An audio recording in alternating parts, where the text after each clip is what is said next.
नमस्कार दोस्तों, स्वागत है आपका हमारे YouTube चैनल एग्री एक्सपर्ट आसिन में। दोस्तों, आज हम बात करने वाले हैं विज्ञान की विभिन्न शाखाओं के बारे में और उनके जनक कौन कौन थे। क्योंकि दोस्तों, क्वेश्चन एग्रीकल्चर एग्जामिनेशन में बार बार पूछे जाते हैं कि विज्ञान की निम्न शाखा के जनक कौन हैं या विज्ञान की वर्गीकी शाखा के जनक कौन हैं। फिर आपको 4 ऑप्शन दे दिए जाते हैं कि इनमें से कौन निम्न शाखा का जनक है।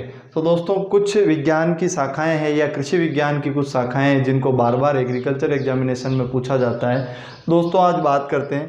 पहले अगर बात करें दोस्तों कृषि रसायन या एग्रीकल्चर केमिस्ट्री की अगर बात करें तो कृषि रसायन के जनक कौन थे, तो लिबिक नामक जो साइंटिस्ट थे वो कृषि रसायन विज्ञान के जनक माने जाते हैं। उसके बाद दोस्तों बात आती है कवक विज्ञान की, जिसे हम फंगस कहते हैं, और कवक विज्ञान को अंग्रेजी में माइकोलॉजी बोला जाता है। माइकोलॉजी की जो खोज है या माइकोलॉजी के जो जनक हैं वो वैज्ञानिक माइकेली को माना जाता है। उसके बाद बात करें दोस्तों सस्य विज्ञान, ये बहुत बार पूछा हुआ क्वेश्चन है। सस्य विज्ञान या आधुनिक सस्य विज्ञान, अगर इस वर्ड के आगे आधुनिक भी जुड़ा हो तो हमें कंफ्यूज नहीं होना है। दूसरों में आधुनिक में अलग है, लेकिन सस्य विज्ञान या आधुनिक सस्य विज्ञान के जनक पीटर डी केरेंसेन को माना जाता है। उसके बाद बात करें जीव विज्ञान और जंतु विज्ञान की, तो जीव विज्ञान या जंतु विज्ञान का जो जनक है वो अरस्तु या अरिस्टोटल को माना जाता है। अगली बात करें दोस्तों हम वनस्पति विज्ञान या बॉटनी की, तो बॉटनी का जो जनक है वो थियोफ्रेस्टस नामक वैज्ञानिक को माना जाता है। लेकिन वहीं क्वेश्चन थोड़ा सा चेंज होके आ जाए दोस्तों, आधुनिक वनस्पति विज्ञान का जनक कौन है? आधुनिक वनस्पति विज्ञान का जनक किसे कहा जाता है? तो कैरोलस लिनियस नामक वैज्ञानिक, जो वर्गीकी के जनक भी कहे जाते हैं, उनको हमेशा आधुनिक वनस्पति विज्ञान का जनक भी माना जाता है। और इन्हीं कैरोलस लिनियस ने द्विनाम पद्धति, क्वेश्चन पूछा जाता है दोस्तों, बाइनोमिनिकल्चर या द्विनाम पद्धति की खोज किसने की थी? तो वो भी कैरोलस लिनियस ने ली थी। कैरोलस लिनियस के संबंध में आज के 3 फैक्ट्स हैं दोस्तों। द्विनाम पद्धति या बाइनोमिनिकल्चर की खोज किसने की थी? कैरोलस लिनियस ने की थी। आधुनिक वनस्पति विज्ञान का जनक किसे कहा जाता है? कैरोलस लिनियस को कहा जाता है। और टैक्सोनॉमी या वर्गीकी का जनक किसे कहा जाता है? तो वो भी कैरोलस लिनियस को कहा जाता है। उसके बाद बात करें दोस्तों आनुवांशिकी की या जेनेटिक्स की, तो जेनेटिक्स के पिता या जेनेटिक्स के जनक ग्रेगर जॉन मेडल को कहा जाता है। ये एक पादरी थे। इन्होंने मटर पर जेनेटिक्स के कार्य किया था और मटर के कितने लक्षण लेके किए थे? तो 7। अब यहाँ से इनसे क्वेश्चन बहुत पूछे जाते हैं दोस्तों। आनुवांशिकी के जनक कौन? Gregor John medal. इन्होंने किस पौधे पर आनुवांशिकी का रिसर्च कार्य किया? मटर के पौधे पर किया। और मटर के पौधे के कितने गुणों पर किया? तो 7 गुणों पर इन्होंने आनुवांशिकी के कार्य का शोध या रिसर्च किया था।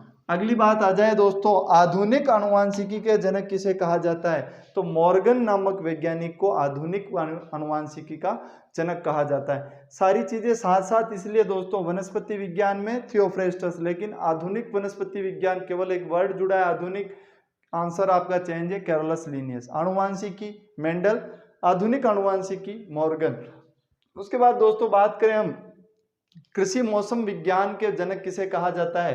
तो कृषि मौसम विज्ञान के जनक कोपेन को कहा जाता है। और कोपेन का वर्तमान में जलवायु वर्गीकरण जो है राजस्थान के विद्यार्थियों के गले की फांस बना हुआ है, क्योंकि आप मान के चलिए सारे एग्जामिनेशन में पूछा जाता है और बहुत हार्ड सा एक लगता है हम विद्यार्थियों के लिए, लेकिन अगर ढंग से पढ़ा जाए तो वो कोई हार्ड नहीं। आने वाली क्लासों में कोशिश करूंगा मैं आपको, जब जीके के कुछ टॉपिक्स क्लियर करवाएं तब आपको कोपेन का जलवायु वर्गीकरण बहुत इजीली मैं आपको करवा पाऊं। उसके बाद हम बात करते हैं दोस्तों जीवाणु विज्ञान की, तो जीवाणु विज्ञान के जनक या बैक्टीरियोलॉजी के जनक जो हैं वो ल्यूवेनहॉक कहलाते हैं। उसके बाद बात करें दोस्तों पादप रोग विज्ञान या प्लांट पैथोलॉजी की, तो प्लांट पैथोलॉजी के जनक एंटोन डी बेरी कहलाते हैं। अगली बात दोस्तों, पादप रोग विज्ञान में भारत में किसे जनक कहा जाता है? तो एक वैज्ञानिक हुए E.J. बटलर, इनको भारत में पादप रोग विज्ञान का जनक कहा जाता है।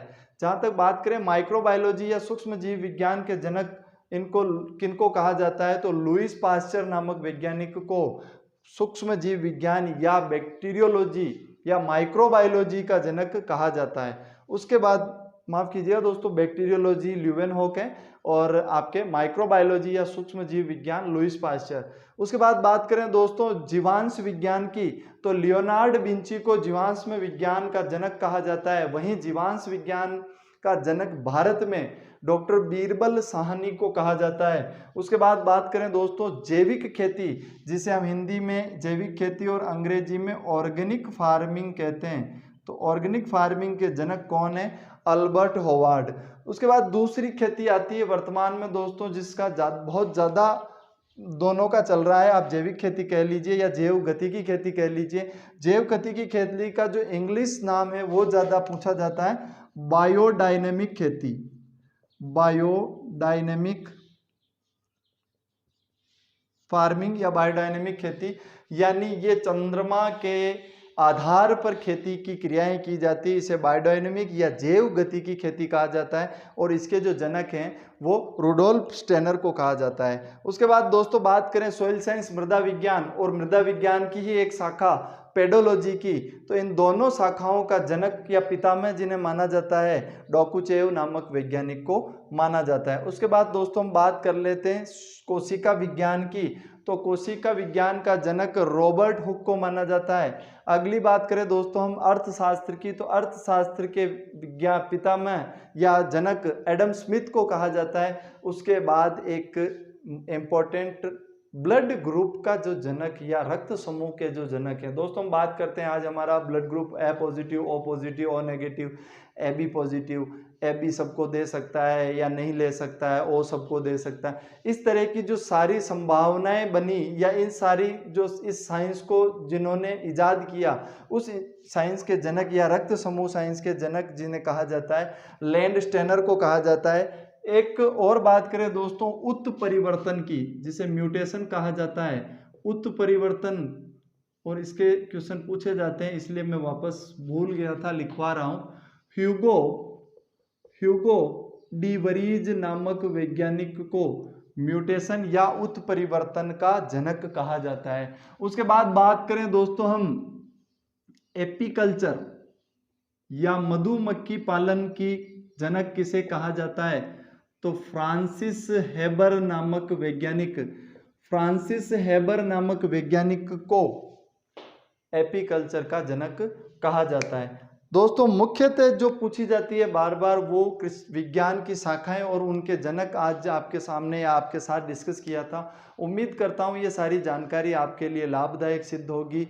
दोस्तों इस माहौल में जब हमें घर ही रहना है, कंप्लीट पढ़ें, आराम से पढ़ें और हर चीज़ के नोट्स बनाएं। मैंने पिछले वीडियो में भी कहा था लिखने की आदत डालें, जितना आप लिखेंगे उतना आप निखरेंगे। धन्यवाद दोस्तों, जय हिंद।